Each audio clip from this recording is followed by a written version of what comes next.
Welcome back to Celebrity Rewind, the channel where we uncover the untold stories behind the biggest names in entertainment.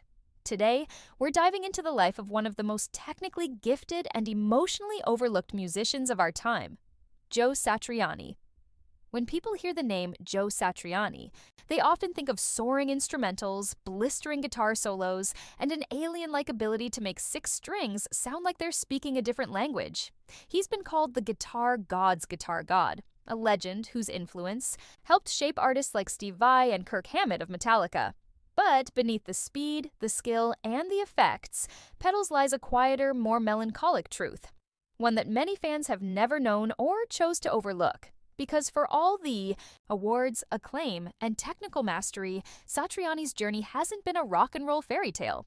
It's been one of constant misplacement, a musical genius forever out of sync with the mainstream, underappreciated by a culture that favors spectacle over subtlety. Joe's story began in Westbury, New York, born into a large Italian-American family in 1956.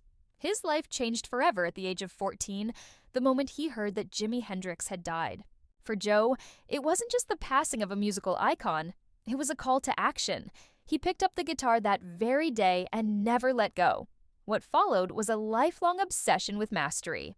He didn't just learn to play fast, he learned to play smart. Joe immersed himself in jazz, blues, classical theory, and everything in between. He even began teaching guitar, guiding students who would one day eclipse him in fame. But even as his skill sharpened, the world didn't quite know how to receive an instrumentalist who didn't sing, didn't smash guitars, and wasn't chasing headlines.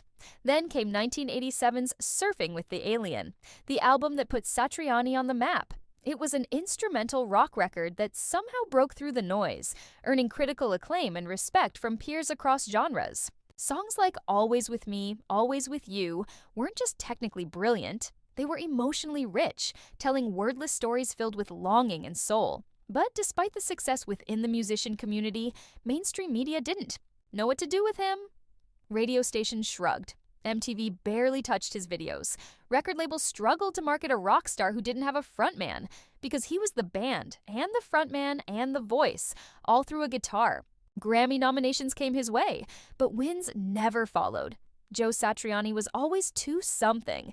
Too rock for jazz, too cerebral for metal, too wordless for pop. And that's the heartbreak. His tragedy isn't one of scandal or destruction. It's one of being almost seen, almost embraced, almost understood. While others made headlines, Joe made music. Album after album, tour after tour, each filled with jaw-dropping musicianship, yet often ignored by the masses. As the students he once taught rose to stardom, Joe stood in their shadows, quietly carrying the torch for instrumental rock.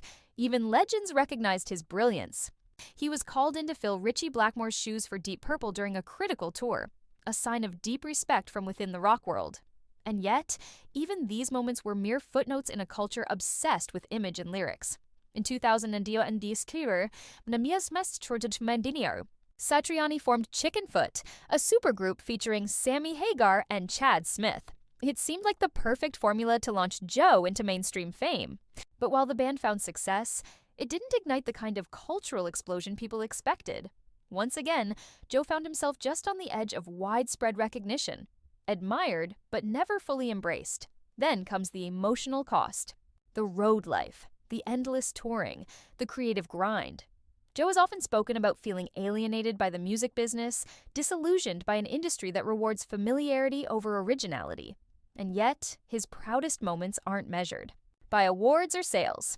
They're found in the letters he receives, fans writing to say his music helped them survive grief, depression, illness, that his melodies spoke where words couldn't. But those heartfelt letters don't pay the same bills as commercial fame. Still, Joe remains a working musician, not in desperation, but in devotion.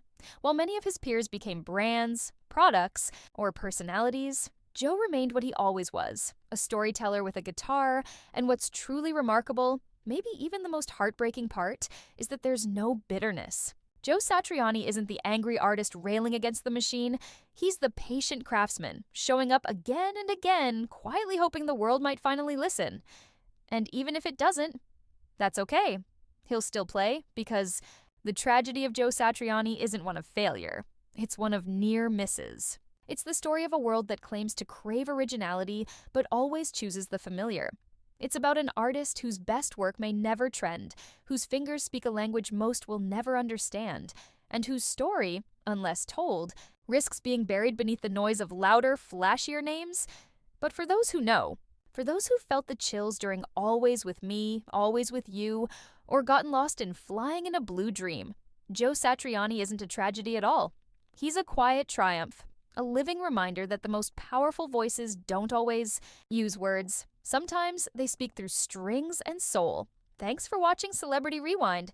If you felt connected to this story, don't forget to subscribe, leave a comment, and hit the bell icon so you never miss more untold stories from the world of fame and music. See you next time.